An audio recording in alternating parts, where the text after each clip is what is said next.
Mazmur 91 ayat 1 sampai 16 dalam lindungan Allah. Orang yang duduk dalam lindungan yang maha tinggi dan bermalam dalam naungan yang maha kuasa akan berkata kepada Tuhan, tempat perlindunganku dan kubu pertahananku, Allahku yang kupercayai. Sungguh dialah yang akan melepaskan engkau dari jerat penangkap burung, dari penyakit sampar yang busuk. Dengan kepaknya ia akan menudungi engkau, di bawah sayapnya engkau akan berlindung. Kesetiaannya ialah perisai dan pagar tembok. Engkau tak usah takut terhadap kedahsyatan malam, terhadap panah yang terbang di waktu siang, terhadap penyakit sampar yang berjalan di dalam gelap, terhadap penyakit menular yang mengamuk di waktu petang. Walau 1000 orang rebah di sisimu dan 10.000 di sebelah kananmu, tetapi itu tidak akan menimpamu.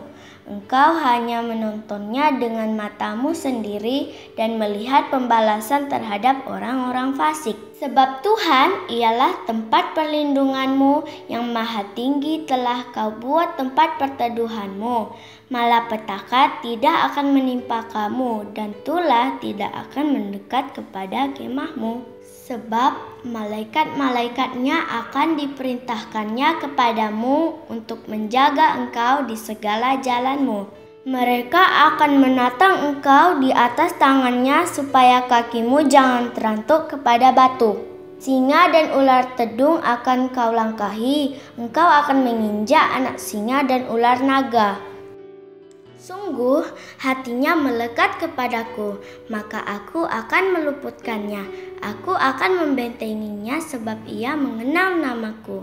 Bila ia berseru kepadaku, aku akan menjawab. Aku akan menyertai dia dalam kesesakan.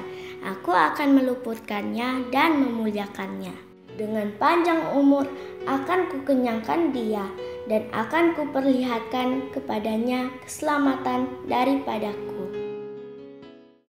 Shalom teman-teman, masih dalam edisi tahun baru nih. Pastinya teman-teman masih semangat dan bersukacita. Nah, senang sekali kita masih bisa berjumpa lagi walaupun online. Tetapi ingat, kita harus tetap bersukacita karena sukacita kita itu adalah integritas kita. Dan tema kita hari ini adalah menjadi teladan dalam kasih. Jadi kita harus mengasihi dan mengampuni. Oh iya, sebelum kita beribadah, Gaby mau ingatin nih. Saat beribadah kita harus sungguh-sungguh. Baru itu kita harus ikutin apa kata kakak sekolah minggu. Terus saat beribadah kita nggak boleh sambil tidur-tiduran ya. Kita harus duduk yang rapi dan pakaian yang rapi. So, no food, no gadget, and no toys. Sekarang kita berdoa ya teman-teman. Terima kasih Tuhan Yesus untuk hari yang indah ini. Sekarang kami mau sekolah minggu ya Tuhan. Berkati kami ya Tuhan, dalam nama Yesus kami berdoa, haleluya, amin. Super Kids, bersama Yesus, aku dahsyat, luar biasa, yes, yes, yes. Selamat beribadah Super Kids. Shalom adik-adik, ayo kita bangkit berdiri, kita mau puji Tuhan sama-sama. Dari terbit matahari sampai pada masuknya, biarlah nama Tuhan dipuji. Dari terbit matahari sampai pada masuknya, biarlah nama Tuhan dipuji.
Adik-adik, mari kita siapkan hati kita.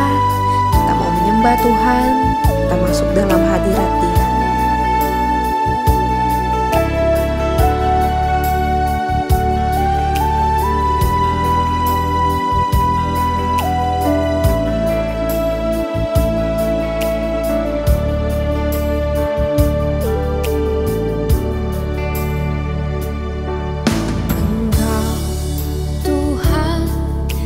Setia, waktumu selalu yang terbaik.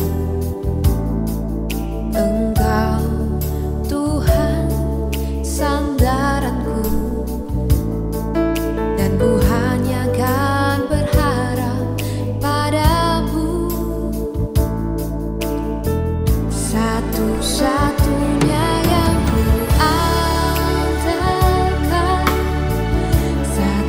satunya yang ku percaya, Engkau sumber kekuatan, sumber pengharapan, sumber kedamaian. Satu-satunya yang ku andalkan,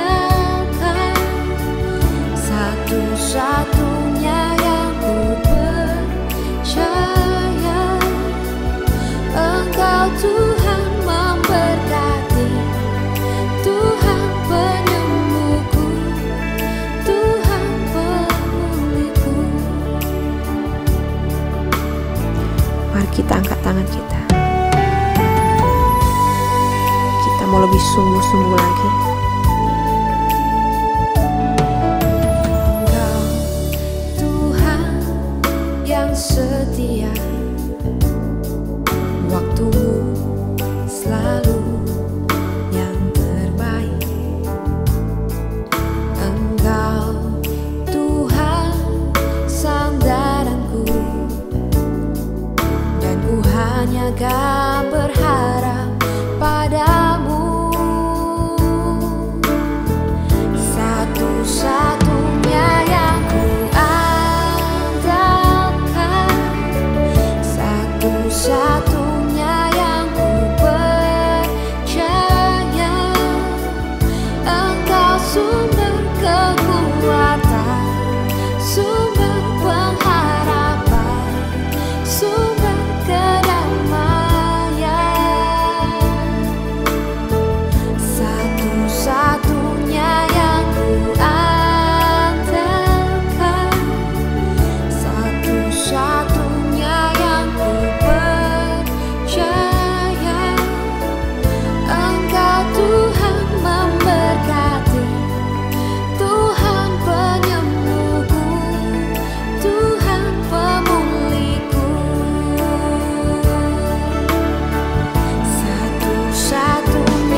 Shalom adik-adik Super Kids semuanya, senang sekali hari ini bisa bertemu lagi walaupun kita masih ibadah online. Kak Mita percaya adik-adik semuanya masih tetap dalam sukacita ya. Nah, sebentar kita mau dengarkan firman Tuhan. Sebelum kita dengarkan firman Tuhan, Kak Mita ajak kita semua sama-sama berdoa. Semua adik-adik lipat tangannya, dengan sungguh-sungguh kita tutup mata kita mau berdoa kepada Tuhan. Terima kasih Tuhan Yesus, kami mengucap syukur buat hari ini, buat kebaikan-Mu Tuhan bagi kami semua. Kalau kami boleh beribadah, sekalipun kami masih ibadah online Tuhan, kami percaya Engkau tetap hadir di tempat kami masing-masing, menjamah kami, mengurapi kami. Dan sebentar kami mau mendengarkan firman Tuhan. Berfirmanlah ya Tuhan bagi kami semuanya, Engkau mengurapi kakak kami yang mengajari, dan berikan kami semuanya telinga seorang murid supaya kami boleh mengerti dan kami boleh melakukan firman Tuhan dalam hidup kami. Dalam nama Yesus kami berdoa dan kami siap mendengarkan firman Tuhan. Haleluya. Amin. Nah, baik adik-adik. Tema kita hari ini kita akan belajar tentang menjadi teladan di dalam kasih. Dan firman Tuhan hari ini kakak ambil dari Kisah Para Rasul yang pasal yang ke-6 sampai Kisah Para Rasul pasal yang ke-7. Jadi waktu itu bagaimana pemilihan 7 dipilih untuk melayani Tuhan. Dan salah satunya adalah seorang tokoh Alkitab yang bernama Stefanus. Stefanus ini dipilih melayani Tuhan, dia menjadi hamba Tuhan karena Stefanus ini terkenal baik adik-adik. Ya, Stefanus tidak pernah didapati cacat celanya. Dia punya tutur kata yang baik, dia punya sikap yang baik sehingga Stefanus dipilih untuk melayani Tuhan. Nah, selain itu, Stefanus juga dikenal dengan orang yang penuh kuasa. Tuhan Yesus memberikan Stefanus kuasa dan karunia untuk melakukan banyak tanda-tanda mujizat. Orang sakit disembuhkan, ya, yang kerasukan juga dilepaskan, dan ada banyak mujizat yang Tuhan kerjakan melalui Stefanus. Nah, selain itu adik-adik, Stefanus ini juga terkenal sebagai orang yang penuh hikmat. Dia juga penuh dengan Roh Kudus. Dan selain itu juga Stefanus punya pengetahuan yang luas sekali. Dia punya pengetahuan yang bagus, dia punya pengetahuan yang hebat mengenai firman Tuhan. Jadi Stefanus itu pintar dan luar biasa Tuhan pakai mengenai Injil kebenaran firman Tuhan. Nah, setiap kali Stefanus ada berdebat mengenai firman Tuhan, ada orang yang banyak bertanya kepada Stefanus, Stefanus bisa menjawab. Kenapa? Karena Roh Kudus ada dalam hidup Stefanus, sehingga Roh Kudus memampukan Stefanus untuk melayani orang lain, untuk memberitakan firman Tuhan. Dan selain itu adik-adik, Stefanus ini juga adalah orang yang berani. Dia seorang pemberani yang dia berani loh menegur kesalahan orang lain.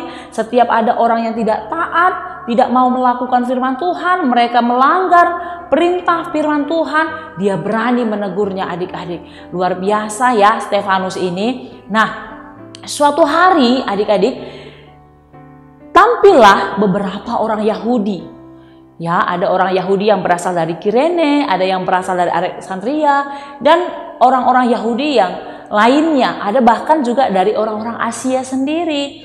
Jadi mereka berkumpul dan mereka tampil di depan Stefanus pada waktu Stefanus sedang menyampaikan firman Tuhan. Orang-orang Yahudi ini melemparkan ada banyak sekali pertanyaan-pertanyaan. Mereka bersoal jawab dengan Stefanus.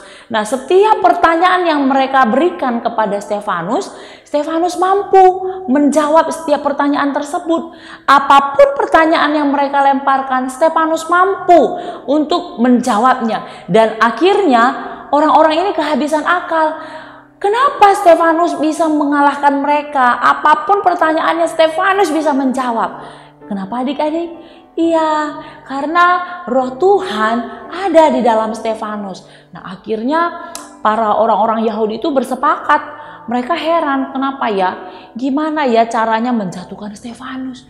timbul rasa iri di dalam hati mereka. Karena pada waktu Stefanus menyampaikan firman Tuhan, ada banyak orang-orang yang menjadi bertobat, ada banyak orang-orang yang menjadi pengikut-pengikut Kristus. Mereka sungguh-sungguh melayani Tuhan. Jadi orang-orang Yahudi ini nggak senang. Jadi dia berpikir, bagaimana ya caranya untuk menjatuhkan si Stefanus ini. Akhirnya orang-orang Yahudi ini mereka berkumpul, mereka bersepakat, oh kalau begitu kita fitnah. Nah, akhirnya adik-adik, Stefanus ini difitnah. Orang-orang Yahudi yang tadi berkumpul itu mereka berseru katanya begini, hei dengarlah kamu ini semuanya, orang yang kamu pikir ini baik ternyata dia tidak baik. Dia ini sudah menghujat nama Allah, dia ini sudah menghujat Nabi Musa, pengajaran Nabi Musa. Padahal sebenarnya Stefanus tidak melakukan apa-apa, tetapi mereka mencoba mencari-cari kesalahan Stefanus dan menjelekkan Stefanus di depan orang banyak. Namun beberapa orang juga ada yang percaya bahwa Stefanus telah menghujat nama Allah. Stefanus menghujat pengajaran-pengajaran nabi-nabinya Tuhan. Nah, akhirnya adik-adik apa yang mereka lakukan? Mereka menuduh Stefanus, akhirnya mereka tiba-tiba membenci Stefanus, lalu mereka menyeret Stefanus keluar, mereka bawa keluar, mereka hajar Stefanus di luar adik-adik, mereka pukuli, kemudian mereka lemparin dengan batu adik-adik. Nah, pada waktu Stefanus dilempari dengan batu, bisa nggak Stefanus itu melawan? Sebenarnya bisa. Bisa nggak Stefanus itu kembali memberontak? Hei, jangan lakukan itu. Bisa, bisa. Tetapi Stefanus tidak membalas kejahatan dengan kejahatan. Stefanus melihat apa yang dilakukan orang-orang pada waktu itu.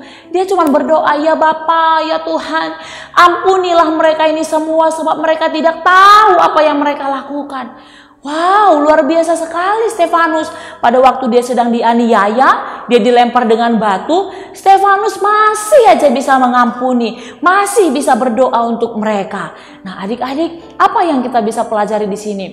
Pada waktu Stefanus dilempari dengan batu, akhirnya Stefanus semakin lama semakin lemah, semakin lemah, dan akhirnya mati. Stefanus meninggal kena rajam. Jadi Stefanus ini adalah satu-satunya orang Kristen yang pertama sekali zaman dahulu yang mati karena dirajam, dilempar batu. Dia ini Kristen martir. Martir artinya dia mati tersiksa karena pemberitaan firman Tuhan, dia dibunuh orang. Nah, Stefanus salah satunya adik-adik. Nah, luar biasa sekali pengorbanan Stefanus dalam mengikut Tuhan, dalam memberitakan firman Tuhan, dalam melayani Tuhan. Stefanus berani korbankan nyawanya. Tetapi apa yang kita bisa pelajari? Apa yang diajarkan kepada kita pada hari ini? Kita lihat bagaimana hati Stefanus yang betul-betul begitu sangat mengasihi Tuhan. Dia tidak membalas kejahatan dengan kejahatan.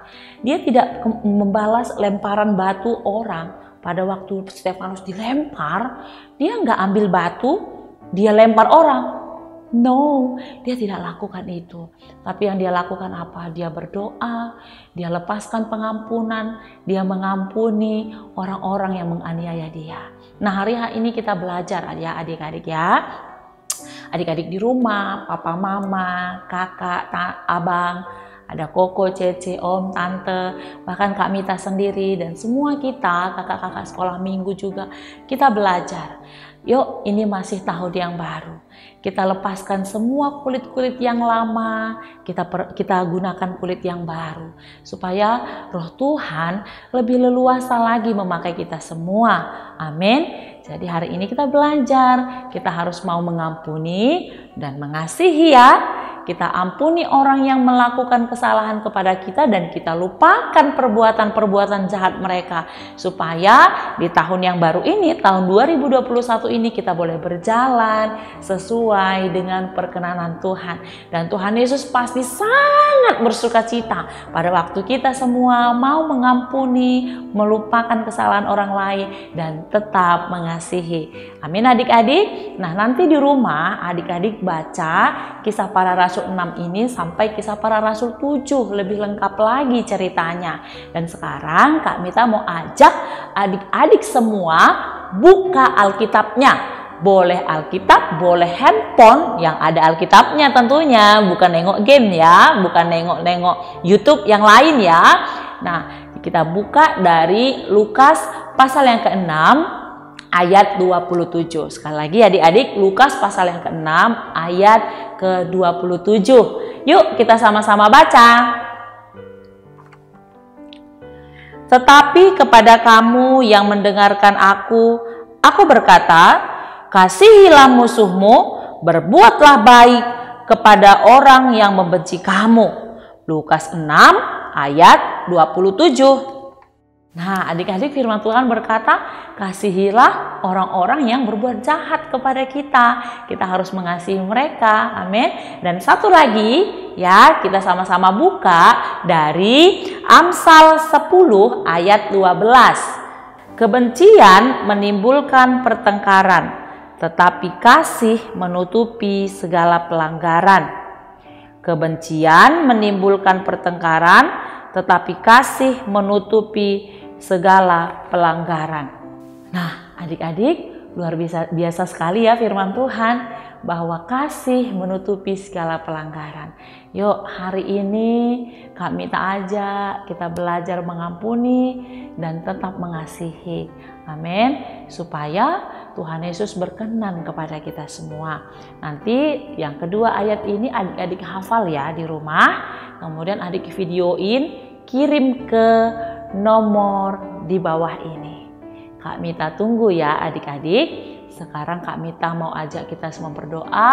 Papa mama yang ikut menyaksikan ibadah sekolah minggu juga, yuk kita sama-sama berdoa. Kita menopang anak-anak kita. Kita mengangkat tangan. Kita katakan kepada Tuhan, kita minta kemampuan kepada Roh Kudus supaya memampukan kita boleh mengampuni orang-orang yang menyakiti hati kita. Yuk kita berdoa ya adik-adik. Bapa yang baik, di dalam nama Tuhan Yesus kami mengucap syukur buat pagi hari ini Tuhan. Kami boleh belajar, untuk kami boleh mengampuni, kami boleh tetap mengasihi. Sekalipun mungkin kami dijahatin, mungkin kami dikecewakan, hati kami mungkin pernah sakit dan kecewa Tuhan. Kami berdoa Tuhan, kami melepaskan pengampunan kepada orang-orang yang pernah menyakiti kami. Kami melepaskan pengampunan kepada orang-orang yang pernah membuat hati kami kecewa ya Tuhan. Nah adik-adik, papa mama boleh sebutkan namanya masing-masing di tempat kalian sekarang berada. Kita minta belas kasihan Tuhan memampukan kita boleh mengampuni orang tersebut. Tuhan Yesus, kami mau mengampuni mereka Tuhan. Jamah hati kami, jamah hati kami. Dan pagi hari ini Tuhan, mampukan kami terus boleh kami berada dalam kasih Tuhan. Kami mengasihi Tuhan, mengasihi keluarga kami, dan bahkan mengasihi orang-orang yang pernah membenci kami, orang-orang yang pernah menyakiti hati kami ya Tuhan. Terima kasih Bapa, kami mengucap syukur buat firman Tuhan hari ini. Jadikan semua adik-adik kami Tuhan yang menyaksikan ibadah ini, mereka boleh dimampukan oleh kuasa Roh Kudus-Mu, diberikan kemampuan untuk kami boleh menjadi teladan di dalam kasih, dan kami boleh mengasihi semua orang. Terima kasih Tuhan Yesus, dalam nama Yesus. Dan saya berdoa juga Tuhan, Kau memberkati seluruh adik-adik yang ada dimanapun mereka. Berkati papa mama, berkati kehidupan mereka, keluarganya, sekolahnya, studi mereka, semuanya Tuhan Kau memberkati. Terpujilah nama-Mu Tuhan Yesus, dalam nama Yesus. Dan kami akhiri ibadah kami pada hari ini. Segala pujian, hormat, dan kemuliaan hanya bagi-Mu. Haleluya. Sama-sama kita katakan amin. Selamat melakukan firman Tuhan adik-adik. Sampai di sini dulu kita hari ini. Sampai ketemu minggu depan. Tuhan Yesus memberkati. Nah, gimana teman-teman? Kita sudah memuji Tuhan, menyembah Tuhan, dan mendengarkan firman Tuhan. Jadi kita harus melakukan firman Tuhan. Kita harus mengasihi dan mengampuni. Ibadah sekolah minggu kita sudah selesai. Sampai jumpa minggu depan. Happy Sunday and God bless you. Bye.